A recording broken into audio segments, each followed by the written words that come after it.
बच्चों, आज आप समझेंगे सार्थक अंक।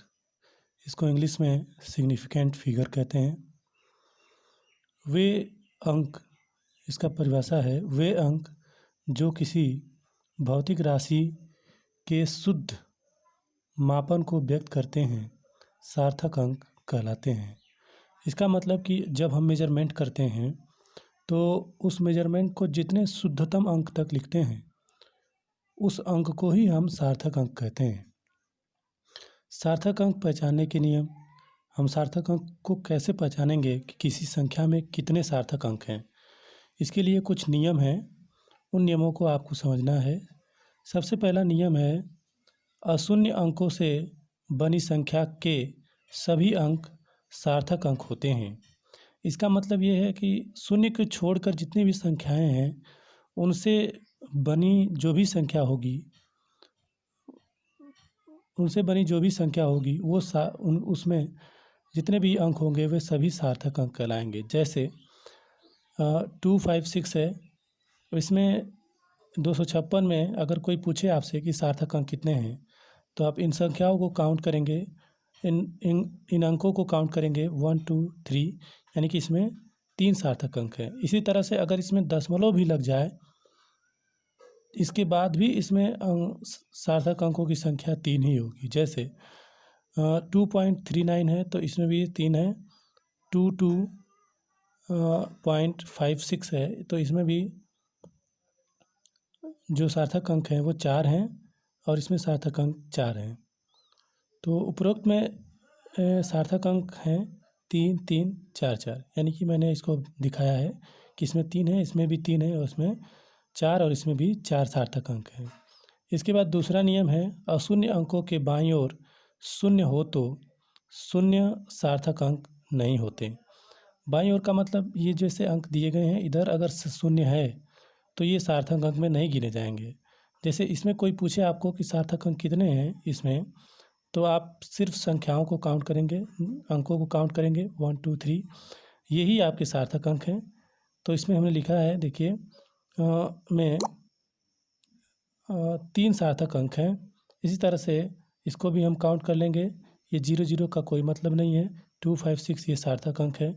इसमें 528 जो है पॉइंट करके है, फिर भी 528 जो है इसमें 3 सार्थक अंक हैं। इसी तरह से तीसरा रूल है कि यदि अशून्य अंक के मध्य शून्य आए तो सभी शून्य सार्थक अंक कहलाते हैं। जैसे 2005, इसमें सार्थक अंक 4 हैं, 1 2 3 4, सभी को हम काउंट करेंगे।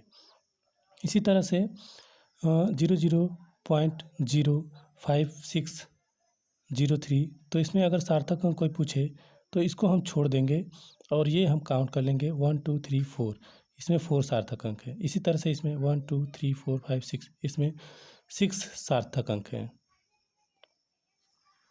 इसी तरह से आपको और कुछ रूल हैं जो समझने हैं आपको।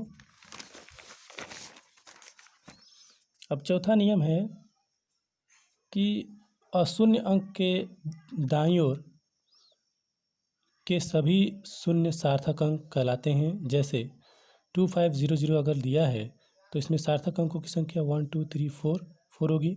इसमें सार्थक अंक, इसमें क्रमशः 4। इसी तरह से इसमें 0.00567 है तो इसमें सार्थक अंक 5 है। फिर इसके बाद इसमें आपका जो है इधर के शून्य को हटा देंगे, इधर के शून्य को काउंट करेंगे तो 1 2 3 4 5 6, इसमें 6। तो इस तरह से इसमें क्रमशः 4 6 4 5 6 सार्थक अंक हैं, यानी कि इसमें 4, इसमें 5,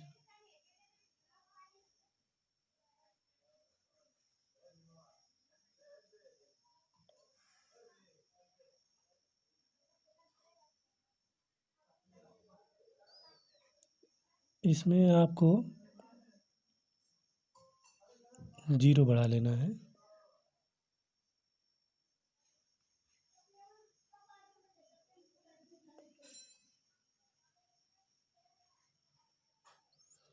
इसी तरह से आपका अगला रूल है किसी संख्या में दशमलव को परिवर्तित करने पर सार्थक अंक पर कोई प्रभाव नहीं पड़ता है। जैसे हम 3528 में 4 सार्थक अंक हैं। अब इसमें हम दशमलव लगाते हैं, जैसे 53208। तो फिजिक्स में हम जीरो बढ़ाते हैं तो उसको हम 10 की घात में लिखते हैं। अब यहाँ पे देखिए जीरो इधर बढ़ा दें, इसको घात में लिख दें, तो इसमें सार्थक अंक जो होंगे वो आपके 4 ही होंगे। सार्थक अंक पर कोई प्रभाव नहीं पड़ेगा। दशमलव अगर यहाँ कर देते हैं इसमें देखिए, तब भी इस पर जो है इसमें सार्थक अंकों की संख्या इन्हीं को हम काउंट करेंगे और सार्थक अंक आपके 4 ही होंगे। फिर इसके बाद इसी तरह से किसी संख्या को एक पद्धति से दूसरी पद्धति में बदलने पर सार्थक अंक पर कोई प्रभाव नहीं पड़ता है।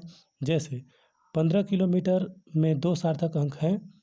अब इसको मान लीजिए हम लिखते हैं 15,000, अगर मीटर में चेंज करें तो 15,000 मीटर लिखेंगे, लेकिन इसको गणित में ऐसे 15,000 मीटर तो लिखा जाएगा, लेकिन फिजिक्स में ऐसा नहीं है।